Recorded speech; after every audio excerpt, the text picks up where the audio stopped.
প্রিয় দর্শক, আমি এই মুহূর্তে সরাসরি যুক্ত হয়েছি নোয়াখালী জেলার একটি অংশ থেকে। আমরা এখন কথা বলবো, এখানে একটি মালবাহী পরিবহন দাঁড়ানো অবস্থায় আছে। আসলে এই মালবাহী পরিবহনের যিনি চালক রয়েছে, আমরা তার সাথে একটু যুক্ত হবো। ভাই, আসসালামু আলাইকুম। আপনার নাম? ওয়ালাইকুম সালাম। আমার নাম আনোয়ার। আনোয়ার ভাই, আপনার বাসা আনোয়ার কোথায়? হোসেন। জি, আপনার বাসা কোথায়? আমার বাসা হচ্ছে নোয়াখালী শ্যামবাগ থানা। শানবাগ থানা। তো আপনি এখানে এই যে গাড়িটা নিয়ে আসছেন, এটা কি আপনি নিয়ে আসছেন? জি, এটা কি আপনি চালান? জি। এই গাড়িটা কার?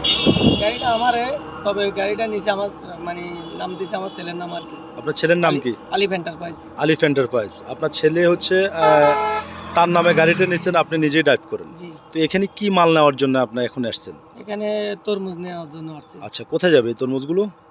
এই তরমুজগুলো যাবে আপনার এই নোয়াখালী চৌমুনি। চৌমনে। ভাড়া কত টাকা? ভাড়া ৮,৫০০। ৮,৫০০ টাকা। রাস্তায় যে গাড়ি ঘোড়া চালান, রাস্তায় যে গাড়িটা চালান, রাস্তায় কোনো আগের মতো কি যে মনে করেন বিভিন্ন জায়গায় যে চাঁদা আদায় করতো, সেটা কি আপনাদের থেকে এখন নেয়? না, না। নেয় না? জি না।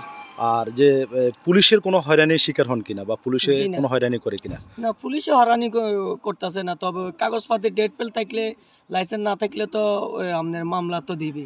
আচ্ছা আচ্ছা, এটা তো স্বাভাবিক। এটা হাইওয়ে স্বাভাবিক। হাইওয়ে বাংলাদেশ পুলিশ বাহিনীর সদস্যরা আছেন রাস্তায়, হাইওয়ে পুলিশ আছে, তারা তাদের দায়িত্ব যেটা, তারা তাদের দায়িত্ব পালন করছে।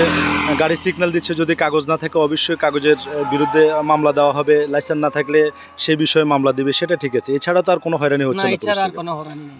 দর্শক, আমরা আসলে একজন চালকের সাথে কথা বলেছি, তিনি এমনটাই আমাদেরকে নিশ্চিত করছেন যে রাস্তায় কোনো প্রকারে তারা হয়রানি হচ্ছেন না, খুব সুন্দরভাবে গাড়ি চালাচ্ছেন। এবং একটা কথা উনি নিশ্চিত করছেন একেবারে ক্লিয়ারভাবে, যে রাস্তায় যে চালকের লাইসেন্স নাই, সে চালককেই পুলিশ দাঁড়া করিয়ে গাড়ি কাগজপাতি চেক করছে, লাইসেন্স চেক করছে। যাদের কাগজ নাই, লাইসেন্স নাই, ঠিক তাদেরকেই মামলা দিচ্ছেন, আর যাদের আপডেট রয়েছে তাদেরকে ছেড়ে দিচ্ছেন। এই তো। জি, ধন্যবাদ ভাই।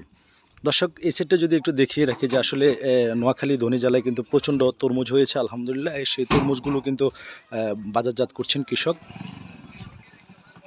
এই ট্রাক্টরটা দিয়ে গ্রাম থেকে আনার পরে দর্শক যদি দেখিয়ে রাখি যে মালবাহী এই পরিবহনটি লোড করছেন, এই তরমুজগুলো কিন্তু যদি জানিয়ে রাখি যে চৌমনি আড়তে যাচ্ছে।